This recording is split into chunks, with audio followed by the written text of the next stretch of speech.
મારો એક જ વાંધો છે કે ભાઈ મેં આ ડબલાની ડેટ વહી ગઈ છે તો મેં એમ કીધું કે ખેડૂતોને નથી જોતું તો તમે શા માટે ડીઝલ આપો છો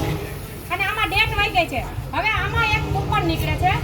એની પ્રાઇસ 10 થી 20 રૂપિયા છે આ ભાઈ અંદર જઈને એમ કીધું કે ભાઈ 20 રૂપિયા પાછા આપવામાં લખ્યું છે તો ઈ કે ડેટ વહી ગઈ તો 20 રૂપિયાની ડેટ વહી ગઈ છે ઈ અને બતાય છે આ ડબલાની ડેટ વહી ગઈ છે 2024 નું છે ઈ નથી દેખાતું તો અમારા હક માટે આ ખેડૂતો બોલ્યા તો ગાડી બોલાવી એટલે ગાડી વાળા 10 મિનિટ થઈ ત્યાં પહોંચી ગયા ઈ તો 112 ની ફરજમાં આવે એટલે ગાડી વાળા બેન મારી વાત પૂરી થાય તમે પછી તમને બતાવી આવીને અરજી આપી દેવાની એટલે આ લોકો પરબારી 10 મિનિટમાં ગાડી લઈને વહી ગયા હવે તમને આ ખેડૂતોને મંજૂર છે આ ખાખી વર્દી આ કરે ઈ તો એમ નહીં તો 10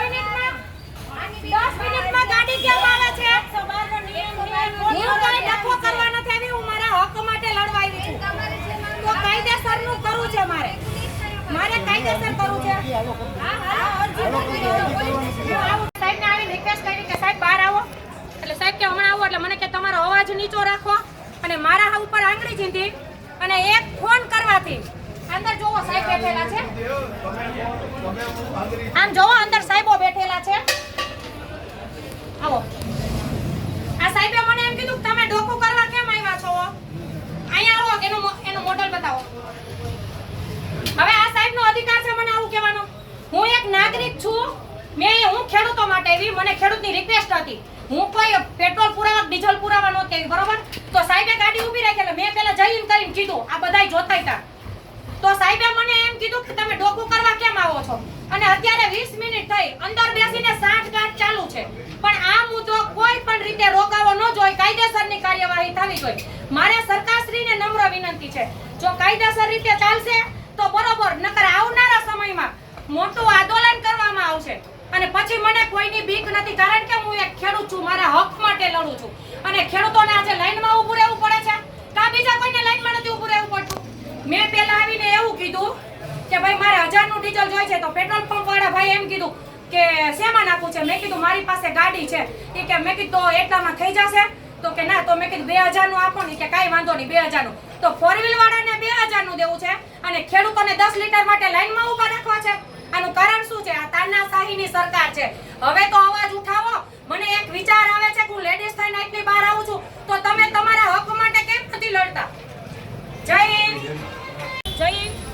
આજે હું આ ઇન્ડિયન ઓઇલ પેટ્રોલ પંપ ઉપર આવી છું આ બધા ખેડૂતોની મને 2-3 દિવસથી ફરિયાદ હતી કે બેન ડીઝલ 10-20 લીટર આપે છે અને અમને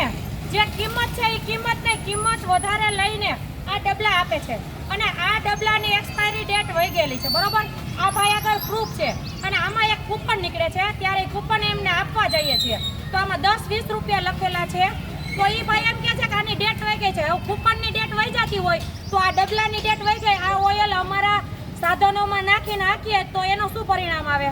અને હજી મેં અંદર જઈને સાહેબને રિક્વેસ્ટ કરી કે આ મુદ્દો આઈને પતાવો ખેડૂતોને ડીઝલ આપો